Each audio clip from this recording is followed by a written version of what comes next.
have a minute? I'm on my way upstairs. IDJ wanted to talk with us about putting together a trailer using some of the footage you've been recording this past month. Take your time. I'll meet you by the elevator.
Yeah, they confiscated my Animus key, and now my position here is under review. Are you kidding?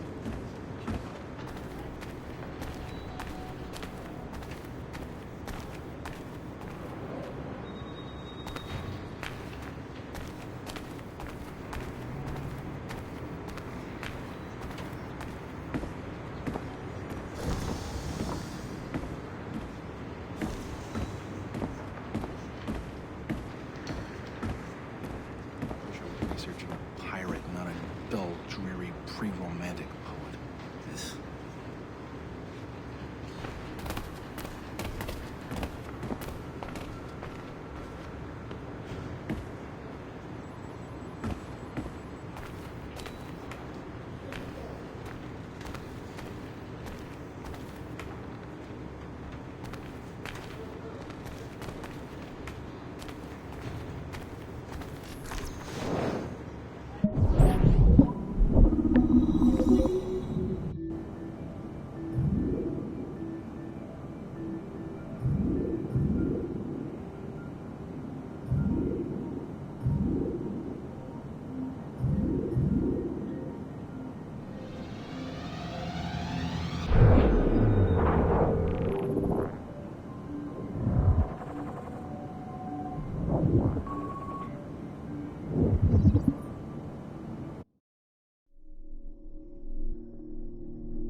Salut.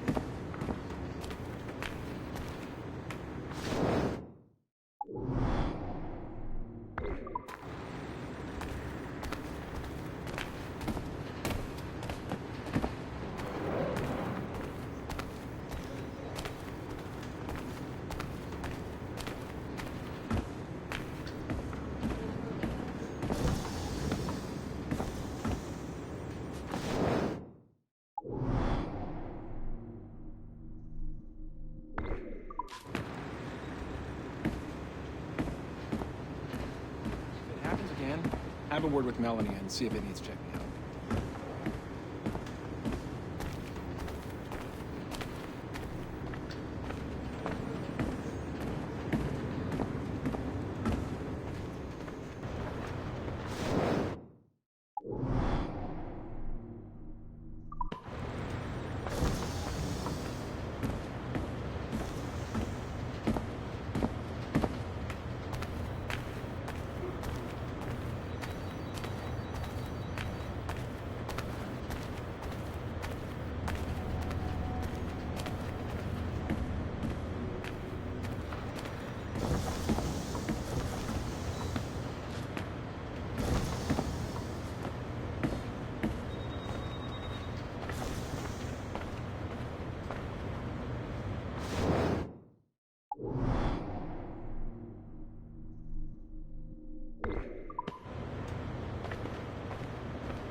Be careful now.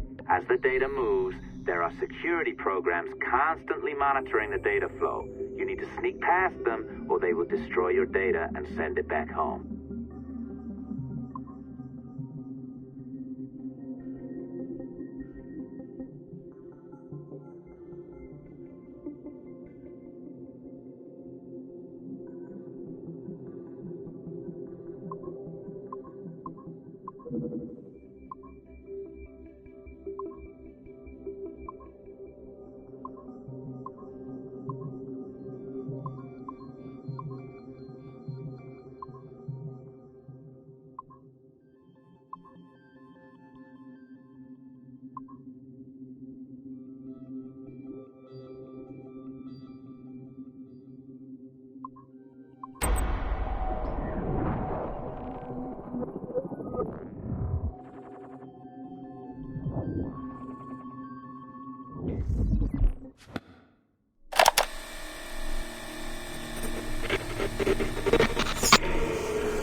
I have now resumed the practice of dressing as a man, and have put off my woman's dress. Why did you take it? Who made you take it? I took it of my own free will, with no constraints. I prefer a man's dress to a woman's. You made an oath, Jeanne. You swore to never again dress as a man. I never meant to swear that I would not resume the practice. Why have you done so? Because it is more lawful and suitable for me to return to the practice of wearing a man's dress, being always among men, than to have a woman's dress. I have resumed it because a promise made to me has not been. How is he? Hour 3, doing well. Are we still in 18th century Hungary? No. His connection is so stable, he's jumped between a few ancestors today. We're in 15th century France now. Turns out he's related to one of Joan of Arc's executioners. Surprise. Eileen, Yesterday, Vidic asked me to help him work out some of the bugs in his audiovisual renderer, and I told him... No. Come on, Satish, not you. It wouldn't be permanent. A few months at most. Months? That will kill every ounce of momentum we have. It won't, I promise. Honestly, I think this could help us. If I can get a look at what these people are doing, we could... Come on. He's trying to pull you over to his side. Don't you see that? He's luring you with quick victory and prestige. That's not what this is about, honestly. I need to get back to work. Eileen, I'm sorry. Do what you must. I'll survive.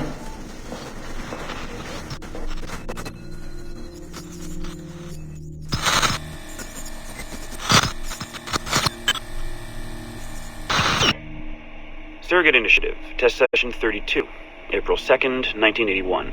Host Eileen Bock. DNA sample SB1970. Miriam, are you awake? What? Miriam, they're coming for me. Oh, is it God? I see them from my window, amassing in the courtyard. My time is up. Basil, don't say this. You don't know that. Forgive me for this, Miriam. But I must tell you something. The artifact. We have it. But only Oscar and I know its location. Don't tell me. They will release you. Your family has connections. You must take the artifact and bring it to the assassins in Paris. Please don't. I don't want to know. It's safer if I don't. Hush now. If I die, knowledge of its location dies with me. You must bring it to the assassins. Assassins? I don't understand. The spire of St. Petrus. No, I don't want to hear. Cell 7!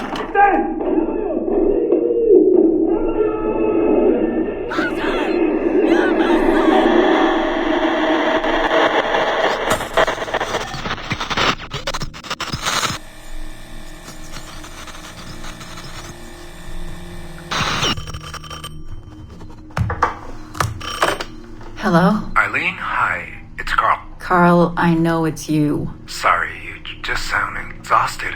Did I wake you? No, I've just been busy. It sounds like it. I'm just a little tired, that's all. No, I mean, your project sounds fascinating.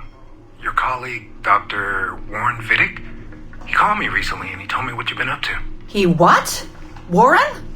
Yeah, he told us about your research, memories, ancestry, all of that. He even asked if we'd be willing to come in and... No! Jesus, no! What the hell is he doing? Eileen, it's okay. We signed some papers, non-disclosure stuff. No! He's trying to fuck me over! Damn it! Eileen, we just talked about my mother, just like you and I did.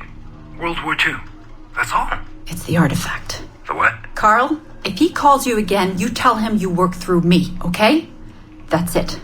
Vidic has been a pain in my ass for years, and I don't need him getting all the glory for my 2 years of hard work. All right. So how should I go about this? I mean, the wheels are in motion. I don't know. Just go through me if he contacts you again. Please? All right. You'll do that? Of course. Yes. Thank you, Carl. I'm sorry I was short with you. I've just been exhausted. That's all. It's all right, hon. Just take care of yourself. Morning, Eileen. We're almost ready. Just a few more adjustments. Okay. I had the team do some research on this artifact we've been chasing, and it appears the Third Reich actually found something matching its description sometime in 1940. Eileen, are you all right? Sorry, yeah. I'm fine. Just a little scattered. Vidic called my ex-husband last night. He wants to put him in the Animus. To find the artifact before us? Exactly. Well, it would be faster using Vidic's Animus. And maybe that would get us back to our original work. Satish, if we let that happen, then all our money dries up. Lillian is paying for us to find the artifact, not improve our methods. Do you understand? Right, of course. I'm sorry. Let's just burn those bridges when we cross them. Are we ready? Yes, just a few more adjustments, Senorian. I made a small change to the genetic input modulator. I'm hoping that buys us a few more minutes. Even a few seconds would be nice. I'm ready. All right, settle in.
it's been a few weeks since the last recording.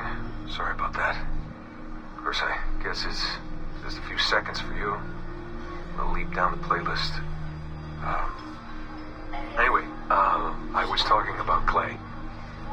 Casmeric, Subject 16. So, when I fell into a coma back in Italy and woke up in the Animus Black Room, it was, so calming. It felt like I had woken up into a dream. Haze. A dream where none of this mess had ever happened.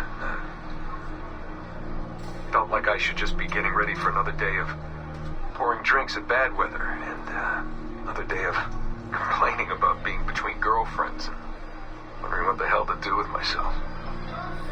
But when I saw Clay just sitting there, it started to come back, piece by piece. And when he told me about Lucy,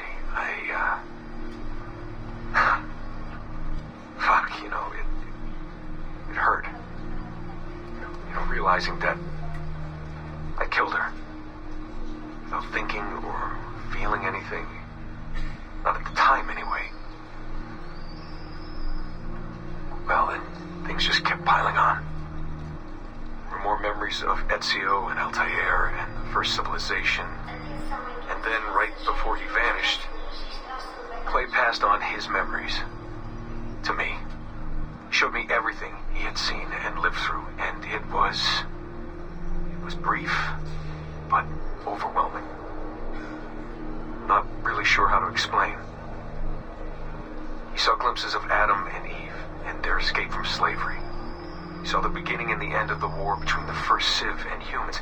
He saw Minerva, Juno, and Tinia trying to work out their calculations. At least that's what they called them. They had these tools, these powerful machines that could predict possible futures. Not what was going to happen, but what could happen. Probabilities. And, well, they spent a lot of energy trying to figure out what was the most likely scenario for the future. Theirs and ours. And in the end, I guess they figured I was their most likely candidate. Some guy named Desmond living at the beginning of the 21st century of the Common Era. But which Desmond was the right one? Because, you see, probability is a weird thing. It can branch out in so many ways. Which version of me did they need? Was it the Desmond who got married early and had a son?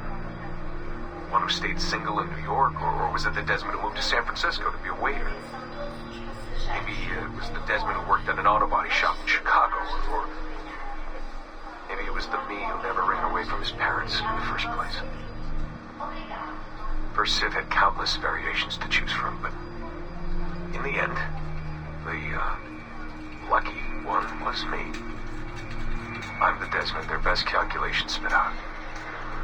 I'm the Desmond they left their messages for, and I guess I have to live with that honor. What an honor. Pretty tired.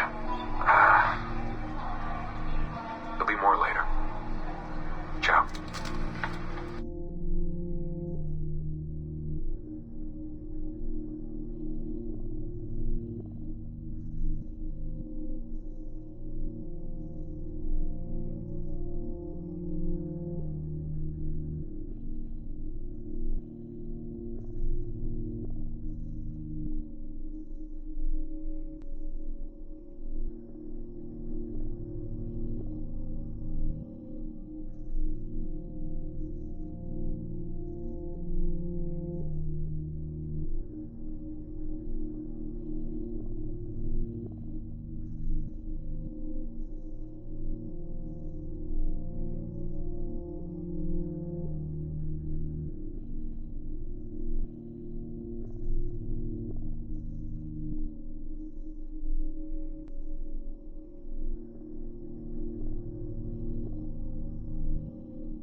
Over here. Are you ready? He's waiting for us.